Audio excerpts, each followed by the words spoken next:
Спокій ваших думок. Одна таблетка на добу. Зест магній Б6 ретард. Я оце, знаєте, про що подумала? Так хочеться простої, людської втоми від перемог, а не оце все.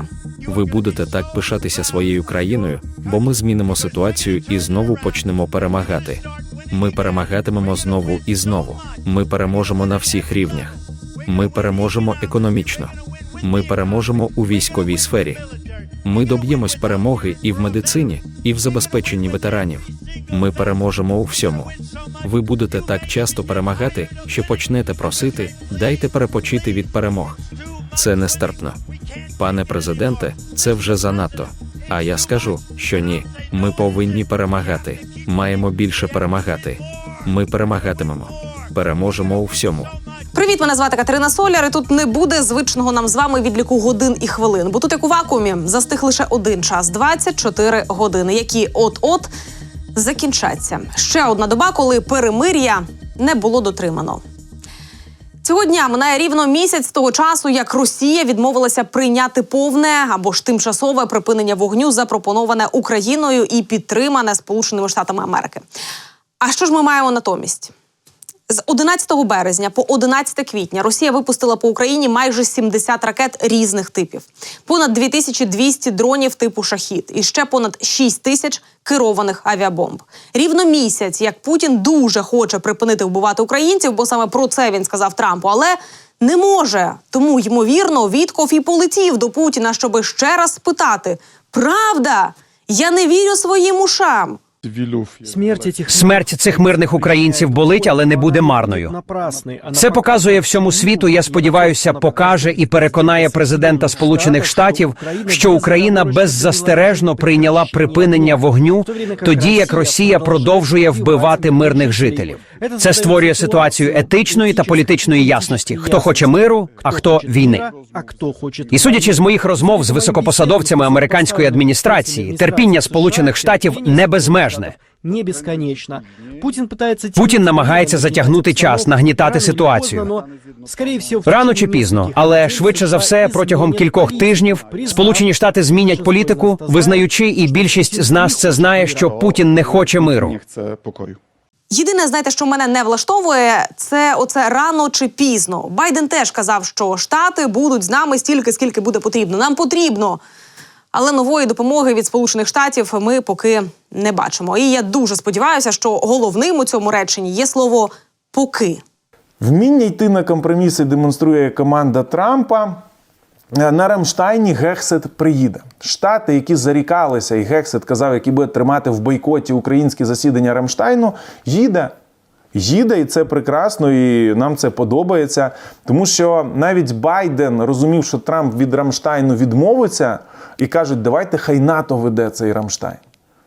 Навіть якщо Штати вийдуть з НАТО, все рівно є європейське НАТО, хай там ведуть, хай все роблять, тому що це насправді дуже важлива історія і для Європи, і для України, і загалом для світу. Але бачимо, що команда Гексета і загалом команда Трампа розуміє, що краще бути присутнім, допомагати і контролювати, ніж віддати це на самотік і програти переговірну позицію Росії. Бо Росія каже, а тут ми сильні, нам від вас нічого не треба, ви самі пішли, ми вас не просили. І Гексет демонструє ось цю налаштованість, йде назустріч Україні і забуває про ті речі, які насправді говорив до цього. Ми це підтримуємо, ми це любимо, нам це дуже насправді подобається. І ось це маленька перемога для України. Не треба задумувати, що це вже все, війна закінчилась, ми перемогли, це маленька перемога. Але давайте чесно, об'єктивно, до цього і таких не було. Це вперше десь ми чуть-чуть переламали відношення до себе. Це маленька перемога. Але дуже важливо, щоб з неї почалась велика дорога перемог.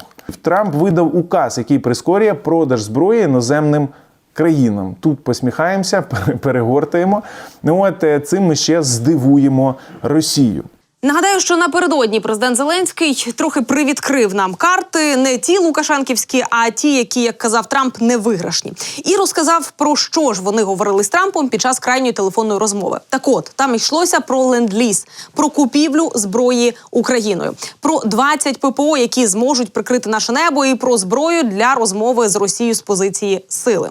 Бо з Росією, здається, у Трампа зараз виходить як із санкціями. Спочатку Трамп хотів по-своєму, а далі зрозумів, що вийде тільки по-поганому. Санкціями він хотів покарати весь світ, але натомість почали сипатися фондові ринки самих штатів, і 2 міністри прийшли, щоб пояснити Трампу, що не можна довіряти вигаданим експертам. До цього ми ще повернемось. Тепер так само і з Росією. Не можна загравати з Путіним, сподіваючись, що він піде на поступки, бо тоді він вилізе вам на голову.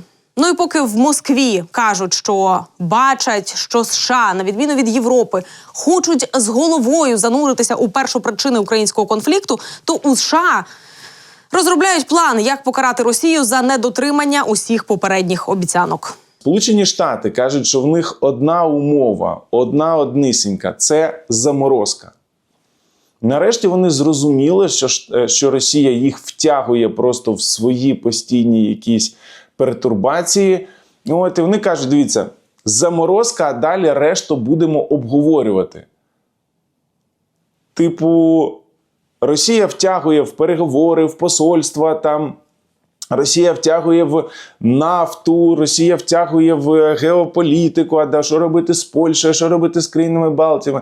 Штати випустили свого прес-секретаря Білого дому, каже, дивіться, спочатку заморозка, зупинити війну, щоб не вбивали людей, тому що ви б'єте і по Сумах, і по Харкову, і по Запоріжжю, по Херсону, по Києву, по Дніпру балістика вчора прилітала. А потім сядемо говорити, бо відчуття виникає, що ви розводите. Я нагадаю, росіянам американці дали дедлайн 17 квітня. Зараз начебто цей дедлайн посувається типу кінець місяця. Ну і кажуть, давайте вже визначатися. Якщо ні, будуть санкції. Причому Трамп обіцяє жорсткі санкції. Тож сенатори хочуть конфіскувати 200 танкерів, нафту на них відібрати також, а гроші направити на боротьбу проти Росії. У той час, як Лавров стверджує, що контакти Росії з командою Трампа показали, що принципове розуміння необхідності діалогу існує, такий підхід можливий, і Москва працюватиме над відновленням прямого авіасполучення зі США. Так, пряме авіасполучення, воно, власне, є і зараз, здається, що от Вітков вчергове прилетів, дивіться. Минулого разу, ви пам'ятаєте, що було? Путін протримав його в приймальні 8 годин, поки гуляв Лукашенка. Обідав Лукашенка і розповідав байки про те, як космічні російські кораблі будуть бороздіть космічні галактики. Наслухавшись яких, Лукашенко почав стверджувати, що за 3-4 роки вони обженуть Мерседес. Не покатаємося на Мерседесі 3-4 роки, зате нас доженемо їх, а може й обженемо. Просто нагадаю, що днями АвтоВАЗ повідомив, що призупинив випуск «Лада Гранта» через переповненість складів і різке зниження попиту. 25 квітня у виробництва Гранта останній робочий день. Далі персонал перебуватиме на 2/3 окладів і тарифних ставок. Правда, до цього казали, що найпродаванішим автомобілем в Росії за підсумками березня поточного року якраз і стала «Лада Гранта» виробництва «АвтоВАЗ». Хтось із них бреше, от тільки не можу поняти, хто. Але повернемося до Віткофа, бо, здається, у них вчергове з Путіним не співпали графіки. Вітков прилетів, а журналісти кремлівського пулу повідомили, що Путін має сьогодні регіональну поїздку. Куди саме Кремль не анонсував, тож не обов'язково, що місцем можливої зустрічі буде Москва. А можливо, Віткофу знову доведеться чекати, поки Путін відвідає чергову птахофабрику або відбудовані туалети на заводі з виробництва добрив. Так от, кажуть, що Вітков прибув з одним єдиним питанням до Путіна. Доколі ще буде тривати війна? Бо якщо раніше говорили про психологічний дедлайн 17 квітня, то тепер вже кажуть, що до кінця квітня Путін має визначитись, чого він врешті хоче – дружби із США чи продовжувати вбивати українців. І саме це питання називають точкою тертя, де думки США і Росії не сходяться.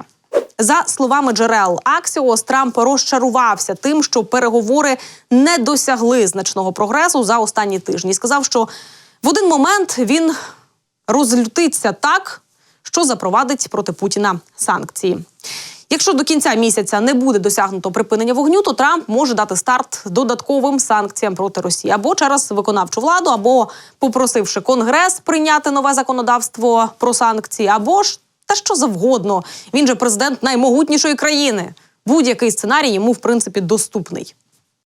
Ми дізнаємося досить скоро, за лічені тижні, а не місяці, чи серйозно Росія ставиться до миру чи ні. Я сподіваюся, що так і є. Минулого тижня Вітков вже зустрічався із російськими представниками, а саме з Кирилом Дмитрієвим у Вашингтоні, який говорив про інвестиції і, звісно ж, про авіасполучення.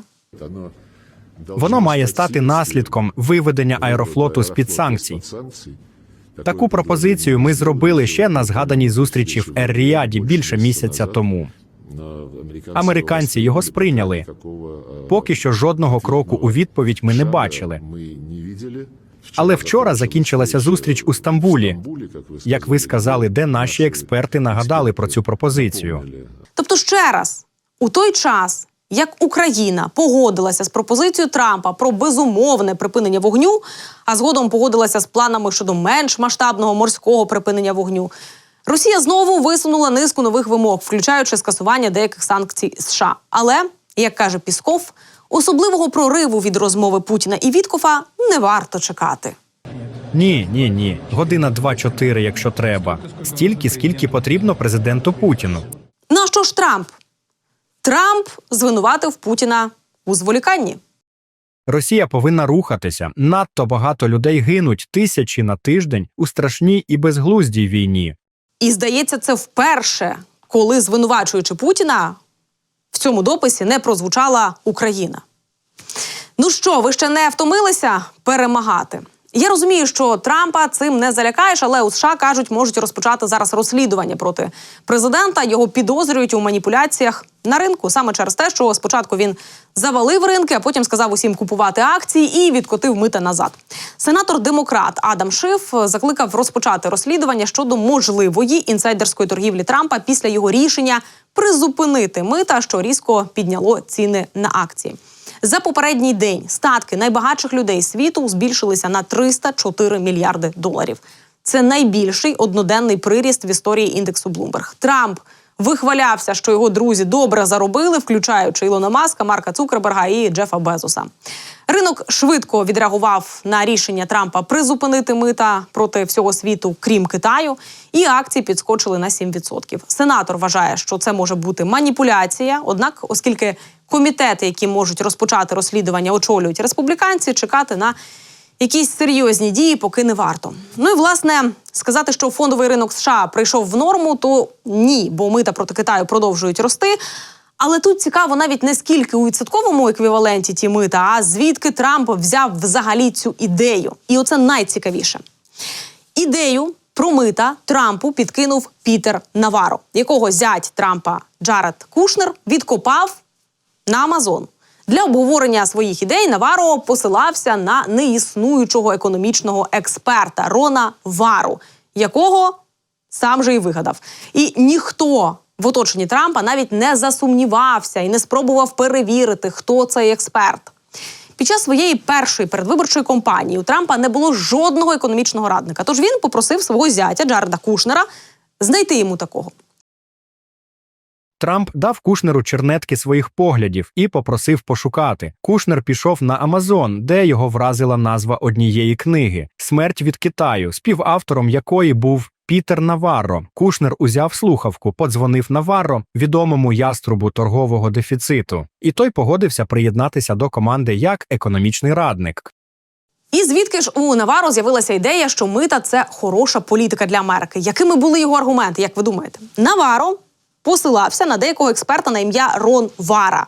Рон Вара фігурує у кількох книжках Наваро, починаючи з 2001 року, включно з тією самою «Смертю від Китаю», яку зять Трампа Кушнера знайшов на Амазон. Коли Трамп переміг на виборах і став президентом, члени його адміністрації отримали аналітичну записку від цього Рона Вари на підтримку ідеї мита як нової торгової політики США. У цій записці було написано, що Трамп міг би, цитата, «осідлати мита заради перемоги». Але є одна маленька проблема. Людини на ім'я Рон Вара ніколи не існувало. Економічний експерт, на якого Наваро постійно посилався, щоб пояснити свою одержимість митами, насправді вигаданий персонаж. Ба більше того, Рона Вару вигадав сам Наваро як авторитетного експерта для своїх книжок. Як з'явився цей Рон Вара, це просто анаграма прізвища. Наваро, переставте букви, і у вас вийде Рон Вара.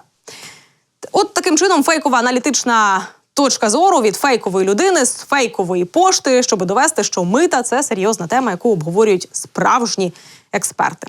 Ну, а для чого я вам це все розказала, цю історію з митами, якщо ми говорили про Росію і Україну? Ну, а для того, щоб ви розуміли, які радники можуть знаходитися поруч із Дональдом Трампом і чому інколи його слова чи дії по відношенню до України нелогічні. Утім, з Трампом можна і треба працювати. Зокрема, наразі маємо 2 маленькі перемоги, кажуть експерти. Це те, що США таки взяли участь у Рамштайні, а Трамп підписав указ про пришвидшення продажу зброї для інших країн. Третьою можна вважати, що Вітков поїхав до Росії, щоб ще раз поставити Путіну незручне питання. Чи думаєш ти завершувати війну? Бо якщо ні, то... А от що буде натомість? Після цього «то» і чи перейдуть Штати від слів до дій, ми з вами дізнаємося, скоріш за все, вже в наступні 24 години, відлік яких вже розпочався.